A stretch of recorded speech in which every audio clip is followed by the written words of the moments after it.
एक तरफ अगर पीटीआई की ये सियासत है कि वो भी दोगली सियासत है ना, कि पहले आपने ऐलान किया कि जी मैं अदम एतमाद के बाद मैं सारी असम्बलियां तोड़ दूंगा। आपने पंजाब में भी हुकूमत जारी रखी, आपने केपी में भी जारी रखी, खूब मजे लूट लिए। मैं ये तो नहीं कह सकता कि इमरान खान साहब ऐसा नहीं चाहते, लेकिन उनकी 90% जमात जो है ना वो ये नहीं चाहती। देखिए ये सियासी तौर पर अबसा एक खुदकुशी है कि आप इलेक्शन से 6 महीने पहले जब हल्कों में काम होने होते हैं, डेवलपमेंट फंड्स आ रहे होते हैं, और आप जनाब वो सारा सब कुछ पीडीएम की गोद में डाल दें, नहीं जी हम हुकूमत नहीं कर रहे। ये हो ही नहीं सकता। देखिए पहली बात तो ये अफसा कि ये बात तो तय है कि पीटीआई में से 90% लोग जो हैं वो इस्तीफा नहीं देना चाहते, चाहे वो पंजाब में हो चाहे वो केपी में हो।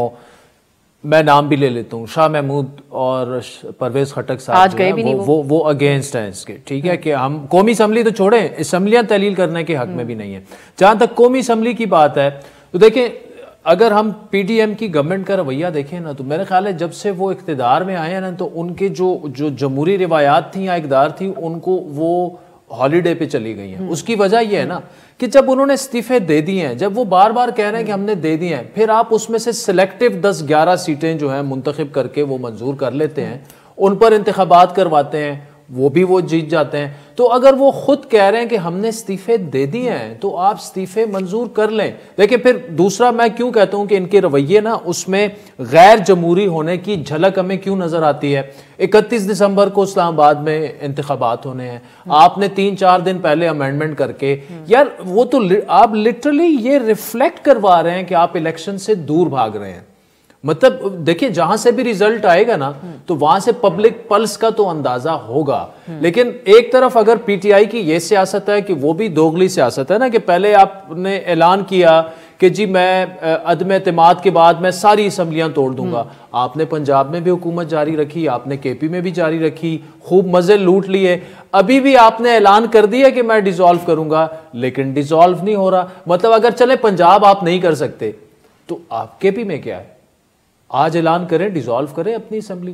केपी होगा एक साथ ही असेंबलियां डिसॉल्व होंगी। नहीं, लेकिन देखिए ना, पंजाब अगर साथ ही करनी होती तो जिस दिन आप दोनों चीफ मिनिस्टर को साथ बैठ के ऐलान कर रहे थे कि 1 हफ्ते बाद मैं ऐलान दूंगा, भाई उसी वक्त आप डिसॉल्व करवा। आपने खुद अपोजिशन को मौका दिया कि एक जगह पे अदम एतमाद लेके आ जाएं, दूसरी जगह पे कानूनी इससे आप ये नतीजा अखज़ करते हैं कि ना वो कौमी असेंबली से निकलना चाहते हैं, ना वो असेंबलियां डिसॉल्व करना चाहते हैं, ये सिर्फ टाइम बाइंग टैक्टिक है। देखिए मैं ये तो नहीं कह सकता कि इमरान खान साहब ऐसा नहीं चाहते, लेकिन उनकी 90% जमात जो है ना वो ये नहीं चाहती। देखिए ये सियासी तौर पर अबसा एक खुदकुशी है कि आप इलेक्शन से 6 महीने पहले जब हल्कों में काम होने होते हैं, डेवलपमेंट फंड्स आ रहे होते हैं, और आप जनाब वो सारा सब कुछ पीडीएम की गोद में डाल दें, नहीं जी हम हुकूमत नहीं कर रहे।